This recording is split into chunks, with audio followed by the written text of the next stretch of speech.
بسم اللہ الرحمن الرحیم. نہیں، یہ میری پہلی ملاقات تھی. اچھا. اس سے پہلے میری کوئی ملاقات نہیں ہوئی، نہ میں نے کبھی دیکھا.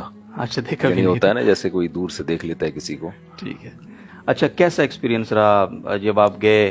ظاہر وہاں سیکیورٹی پروٹوکول بھی بہت زیادہ ہوگا جس کو آپ نے فالو کیا ہوگا، تو پہلے کیا ذہن میں تھا اور جب وہاں گئے تو کیا محسوس کیا آپ نے؟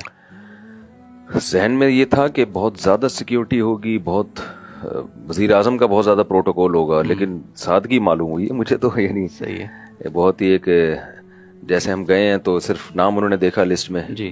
جن علماء کے نام تھے ان میں ہے یا نہیں ہے. ٹھیک ہے.